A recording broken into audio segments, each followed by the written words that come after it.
যারা বাংলাদেশি তারা টাকা পায় গেল আর বাসিন্দারা টাকা পায় না। কেন পাই না? তখন কেন ভেরিফিকেশন হলো না? এখন ভেরিফিকেশন হবে না, এখন ভেরিফিকেশন হবে। এখন ধৈর্য ধরেন, এখন ধৈর্য ধরেন। কিসের ধৈর্য ধরবো আমরা? কিসের ধৈর্য ধরবো? পয়সাটাও তো কিছু বললেন না আপনারা যে মহিলাদের উপর কেন ধাক্কা দিয়ে ফেলে দিলাম।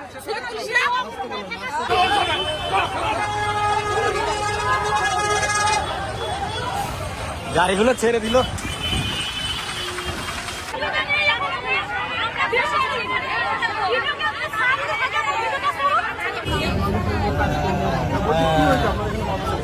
আমাদের কেন পণ্য ভান্ডার ঢুকবে না? আমরা অনলাইনে করছি, অফলাইনে করছি, বিডিও অফিসে কাগজ জমা দিচ্ছি। আমরা কি পথের প্রতীক সবসময় ঘুরতে থাকবো? আমাদের কি সংসার টংসার কি নাই? আর এসি রুমে যারা থাকে, যারা মাস্টারের বউ, যারা হচ্ছে সিভিকের বউ, যারা হচ্ছে ডিএম এর বউ, তাদের অ্যাকাউন্টে কেন টাকা ঢুকবে? আর আমাদের অ্যাকাউন্টে কেন টাকা ঢুকবে না? ভিডিও আজকে মারা গেছে,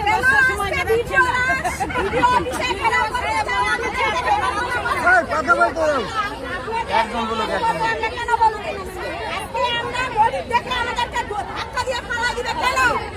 কেন দিবে? আমাদের কি মান সম্মান নাই? আমরা করে খাই, আমাদের কোনো দাম নাই? আমাদের কি সংসার নাই? আমাদের কি বাচ্চা কাচ্চা নাই? বলে আমাদের কি পরিবার আছে কি? পরিবার আছে তো? তাহলে আমাকে করে খাতে হবে। ওই টাকা দিয়ে আমরা কিছু করি কি? বাচ্চা কাচ্চাদের অনেক টাকা পয়সা, ওই কিনা এই কিনা করি কিনা বলেন? আজকে সেই জায়গাটাতে কেন আমাদের কাছে অন্যায় হলো? কেন আমাদের টাকা ঢুকবে না?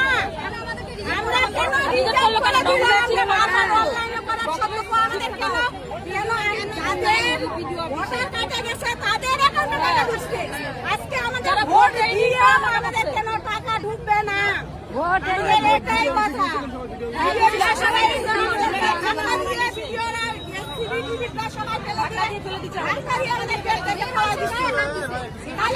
সেটার বিচার কেন হবে না?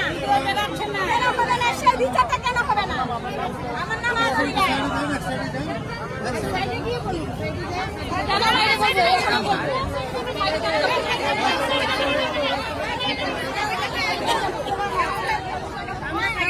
আমাদের টাকা ঢুকবে 2 মাসের কর্পোরেশন কথা। আমাদের 2 মাসের টাকা ঢুকাতে হবে।